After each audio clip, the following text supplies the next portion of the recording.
Our life experiences in life are meant to help us. Our life experiences are meant to assist us. We're not supposed to utter bad things, utter bad emotions inside of ourselves towards those experiences, because those experiences we believe inside of our hateful, negative mind, those experiences were negative for us. See, when we look at an experience like it's negative for us, we allow experiences to have power over us. Therefore, whenever our mind recalls that event, we also recall the emotion that has to do with the event rather than the lesson in that event. Wow, what the fuck, my light? Anyways, the Lord said, let there be light.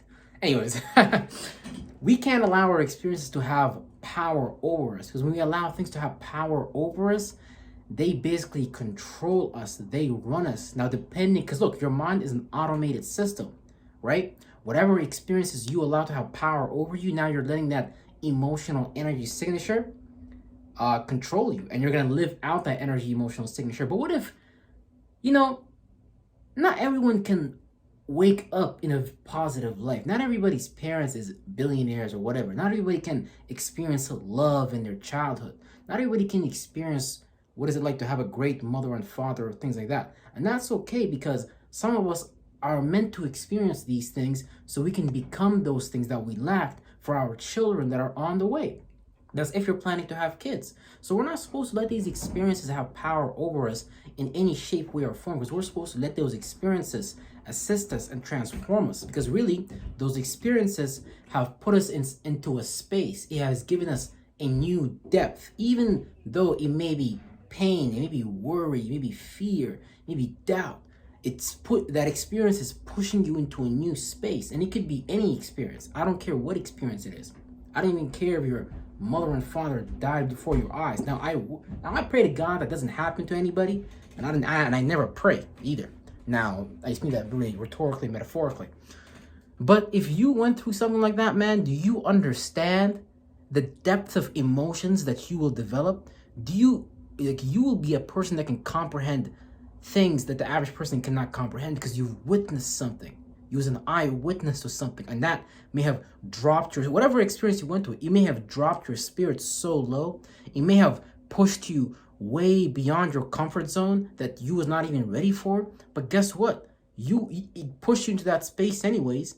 You didn't kill yourself, you got over it, but now we may be using our mind in a negative way to recall and relive that event on a daily basis, while we're supposed to be creating our new mentality. So we're stuck in this behavioral pattern based on what we were, based on the energy, based on the form of information that was organized together that we was exposed to when we was children, when you was young, or you could be at any age. Whenever we get an event that we wasn't conditioned to experience, we may go buck wild because we never saw that event happen to before us. It could just be a female that's interested in you, but because you've never experienced love before, you may not know how to even interpret that event. You might be like, what the fuck? What do you mean? You love me? Girl, get the fuck out of here. He's a fucking liar. It's that type of shit. So we're not supposed to let our experiences get the worst out of us. Like, I don't know where you guys come from in the world or anything like that, but I know we've all experienced something that we look at as bad. You might have went to school, you might have gotten bullied, you might have had the best parents and mother and father from your relative position, from how you was perceiving things as a child. You might not have had the greatest schooling system, you might not have had the greatest support, you might have experienced a lot of hate, you might have been like Naruto, you might have had the nine tails Jinchuriki inside of you, if you watched Naruto, and you might have been hated by the whole village. But guess what? Look how beautiful that made Naruto. He was able to help Sasuke because he understood where Sasuke was coming from. He understood why Sasuke hates the Hidden Leaf village. Although no one hated Sasuke. In fact, everybody in the village loved and admired Sasuke and looked up to him because of his strength, right? But the things that Sasuke witnessed made him who he is today, right? And Naruto was able to understand it because Naruto experienced that. See, when you experience something in life, it's truly a gift. That's why you gotta really live in the present. You really have to be grateful, no matter what that thing you experienced was, because it's gonna put you into an energetic space that you can perceive things from that nobody has, that nobody's been where you've been. Not a lot. Look, man, like your blue. This is basically what I mean, right? Your fingerprint, no one even has that in the world. That's why they use fingerprints in the criminal system to identify criminals, amongst as a part of the information database and things like that. So you have a unique energy signature, right? Cosmically, biologically, down to even your cosmic relative position, which is your date of birth, your name, your last name, things like that, down to even the geographical location you come from. That geographical location was programmed with a set of traditions, with a set of cultures, with a set of religions, things that are acceptable and unacceptable. For example, if you go to the Middle East, women are not allowed to shake that ass like how I like them to usually. And if you go to the West, women is allowed to shake that ass like how I like them to. So that's shit I like to see. So due to you experiencing whatever you've experienced, you see, women in the West understand certain things about being a woman that women in the East don't understand. And women in the East understand things about being a woman that women on the West don't understand, right? Because really, and each one of those might look at each other like they are evil, like they are bad. And this person might look at them like, hey, no, we are good. No, you are evil. No, we are good. You are evil. Things like, but truly, really, all evil, darkness is, what we're talking about right now, is just an event, a space that is unfulfilled that you haven't seen or experienced yet, right? It could just be a part of you that you haven't even experienced yet, right? This is why we come up with terms like, oh, this person is stuck in darkness. This person has a hollow heart because this person has a void that is lacking something, a darkness. So whenever you have a darkness, you gotta separate those lights or move away from those lights, replace that chakra with another chakra, with another conscious stream, so you can experience that chakra at its purest space without necessarily having the golem, which is just basically the mentality that rules over the geographical location, interrupting with your DNA upgrading process, which is just basically, like when I say a golem, a deity ruling over the land, I mean the mental disposition that rules over that geographical. So in every state in America, you have basically what do you call it? A golem, an authority figure from a mental standpoint that rule over how the people think. And let's say, for example, in the Middle East, right? You have the golem deity that the Abraham Jewish niggas created called Allah. Now, niggas is so deeply programmed by Allah, when they start to do something outside of the programming of Allah, they start to feel like they're getting attacked mentally, because you're really attacking yourself. You're like, oh no, that's your left brain telling your right brain, oh no, you better not feel that way. Oh, you want to go shake that ass? Oh, you better. Oh, hell no, it's black. Allahu Akbar. I'm telling you. So everybody got like a mental authority figure ruling over them, because we signed a contract to allow that to happen. Now look, with everything in life, there's an exchange going on, right? So when you give your energy to that golem deity named Allah, which is basically your chaos, your subjectivity, your right brain energies, your creative energies, and you subdue that with your left brain, and you act within the ways of the culture, you do reap certain benefits, like being able to fit into the community, not being seen as a heretic, being accepted as somebody who's going to heaven from their perspective. Ooh, and the moment you start to act out of those ways, you start to be attacked by the people around you and things like that. But that's just what I call, or what you've seen in The Matrix, they call that the agent effect. Why? Because if you watch the movie The Matrix, the moment that Neo started to find out about his program, the people around him started turning into agents. They started to go like, oh, this person is getting out of the program, we gotta attack him. So whenever you are acting, you're not acting in accordance with the programming of the land, you're always gonna find yourself having people attacking you for that. So when I was talking about earlier, whenever you want to stop recalling those negative experiences, you're going to have people attacking you, because now that you are being positive, now that you are being optimistic about life, now that you've turned that fear into excitement, ooh, I can't wait to experience this. This is exciting. Down to even someone even putting a fucking blade in your gut. Down to someone even shooting your foot. To you, that's like exciting. It's not something you fear. It's not something you're scared about. Some fucking pussy shit. So when you are starting to do that, people around you are going to attack you. People are going to be like, wait. You mean, especially the people that you already connected with based on the whatever mentality you was playing out just to please people around you, or, have them accept you and things like that.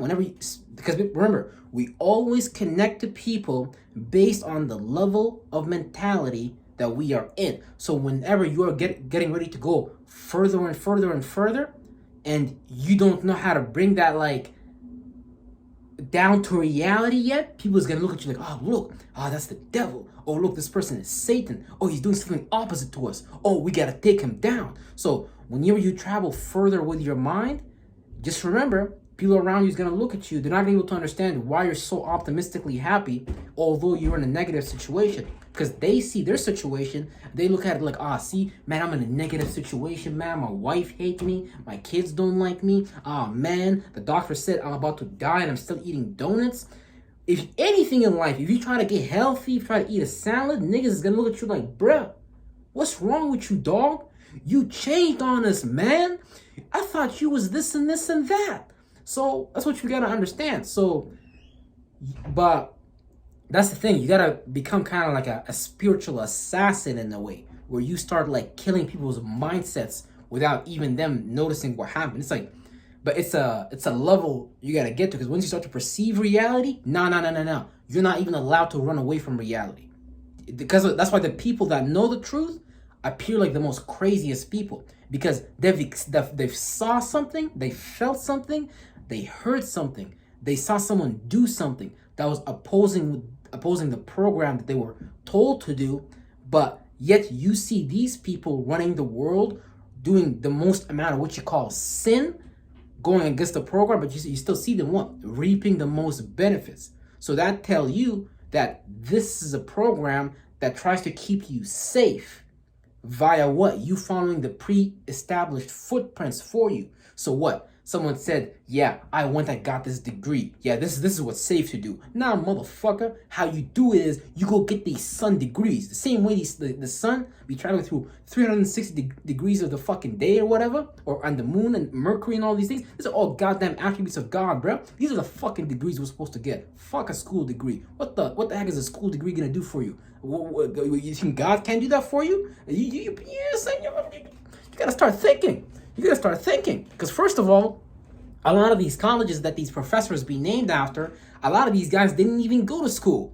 They just went into the industry, went into the world, and started to do something, and then they started naming these colleges after themselves, and they're like, oh yeah, look, and bam, here's a second stream of income. You know why? Because they became successful, so they teaching you how to be successful. But success has nothing to do with them. They just played their relative position. They did what they was good at. You gotta ask yourself what you good at. And a lot of people, you gotta understand, it's nothing personal. A lot of people not gonna be happy for you when you find yourself. A lot of people not going to be happy for you when you overcome your past experiences, and now you're in control of the narrative that is being regurgitated inside of your mind, and now you're creating your own narrative. People are going to be very pissed off. They're going to be very upset. You got to understand, they're going to try to take you down subconsciously. They don't even know why they're consciously taking the actions they take, but they feel genuinely that you doing what you do, that you loving yourself, that you liking yourself, that you appreciating yourself, that you moving to a future with a great fire in your eyes and a great fire in your heart. They genuinely feel like that shit's not safe, and you being you is making them feel unsafe. So what you need to do is continue to tap into yourself and continue to trust your gut, continue to trust your heart. Don't let this logical mind overwrite what's in your body, because there is a message. There's a message for you. There's a message for you in every experience. There's information that you're supposed to extrapolate.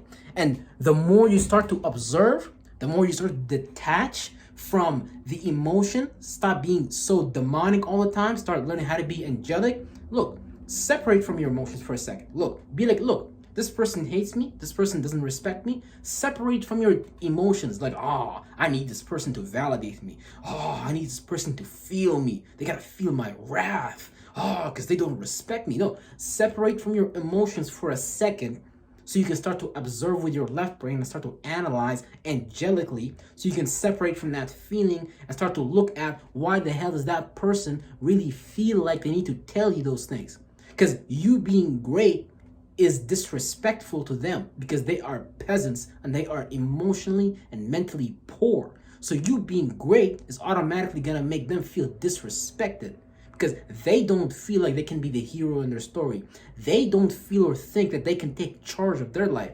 They keep letting that deity, that golem or whatever, take charge of their life, and they feel like this is what you're supposed to do too, because that's what it means to stay safe, brother. Praise Jesus, praise Muhammad. But I'm here to tell you, fuck all that whack ass shit, fuck all that garbage. It's all about you. You need to love you. You need to appreciate you. Ain't nobody else gonna do that for you, bro. You better become a sun. You better become a source that exudes this fucking energy of source. Not you waiting for something outside of you to be the source of your reality. Oh, Allah, make me feel validated. Oh, Allah, make my children love me. Oh, Allah, put $1 million on my lap. Oh. That's garbage in 2023. Anybody that tell you you need Allah, you need Jesus, you need Yahweh, you need to know that they are living in a fear-based paradigm, and they like safe ass shit. Now, ain't nothing wrong with safe ass shit, because Earth is the last element of transmutation when it comes to the wheel. When it comes to what? Fire, water, air, and earth. So we all like something practical to hold on to, but we have to understand that we manifested this terra firma. We manifested Earth, this Malakuth, this Tiamat. And this is just a cycle of many other cycles, and there's so many points that you can experience life from. So for you to even condense a vision of an Abrahamic God for you to be able to fearful from, you had to first feel that in your heart. They had to put the fear of God in you. And then you turn that fear of God into logic. Oh, I better not go for that feeling, because if I go for that feeling, my religion is gonna punish me. So I better guard myself against this type of behavior. Oh, so now you're a chick. You're like, oh no, I don't want to shake that ass. Now you're a dude. You're like, oh yeah, I'm not supposed to do this and this and that. But low key, everybody be motherfucking sinning behind closed doors. Even these Arabs, the people look at as like the image of God, these Muslims. Trust me, bro, I lived amongst them motherfuckers. They ain't who the fuck they tell you they are. Yeah, they show you the pictures, they go to the mosque. Allahu Akbar. And trust me, a lot of them be bullshitting, bro. They don't even be about the shit they say. Yeah, like Dubai be the capital of prostitution secretly. Real fucking shit. Trust me, I lived there. I've been there. I know the shit that go on down there. I know they make people fall in love with the public image. But you understand that's witchcraft though. Because last time I checked, when Europeans or Westerners were being brainwashed about the image of the black man, what was they showing them? They were showing them cartoons about niggas with big lips. Now, do we have big lips? Sure, but they were showing them niggas running around the fire with a spear, doing like cooking people or some shit, like some cannibalism. It's like shit. But you need to understand that's witchcraft, because someone else is giving you a perception, an image of something that you have not even seen with your own eyes. See, that's the problem. We trust what other people have envisioned, what other people have seen in their head, and whatever vision they created in their head. You know, we trust how other people feel. We trust what other people think, what other people do. Yeah, brother, this person went to university before me, and they was a doctor, and they lived in a house, and they got a car, and all that. Yeah, brother, I just want to stay on the safe path, brother. I don't want to use the power of God and create my own vision, and God forbid, burn through this bullshit ass reality. Or I don't want to use the power of God and condense my vision of, let's say, whatever you want to manifest, being in a great relationship, by first being in a great relationship with yourself, or whatever you want to manifest, some type of value, or whatever energy signature that you want to manifest. But you got to remember, whatever energy signature you manifest outwardly, it got to match the energy signature that you're carrying inwardly, because you have an energy blueprint for a specific reason, because you're here to have a specific revelation about a specific thing. Now you can go beyond that, but you gotta like beat those first couple of tests, because you can show God like, yeah, God, see, I'm ready for more. And once God see you beat all your small tests, then it's like you can even go further for more. But whatever it is that you're looking to manifest, it first gotta be inside of yourself. It can't be something outside of you. You gotta have it inside of you, and then God's gonna get ready to manifest it outwardly. Because literally, everything that seems solid, it used to be static. Before a tree came up, it was a seed. That shit was static. That shit slowly changed form and started growing based on the nourishment, the water that put in it. So you need to place the seed in your mind and nourish it, and then you're gonna start to manifest that thing, because it's gonna become a wave of energy that you ride, and the outer world is going to start to look at that feeling that you have on the inside. And whatever feeling that you match on the inside to the outside or whatever you're trying to fucking manifest, you're going to start to see that outside of your reality. Like, you're literally going to start to see, because everything, reality is fake. It's all bullshit. It's just an illusion. But that illusion just matches your inner conclusion. And if you can create a new conclusion for yourself, you will create a new solution, you will create a new resolution, and you will manifest your, I'm trying to think of another word to match that, but you will manifest the results that you are fucking looking for. And I love you guys, appreciate you. Ain't nothing you could do about it. And I'm gonna see y'all on the next video. You better fucking believe it. Inside 11, Brock Summer Flame, back with the Flames, about to run Canada, about to run Toronto, then the fucking world. You better believe it. Real fucking shit, because I believe it, and real shit. You don't gotta believe in it, but I believe it. That's for me. Real shit.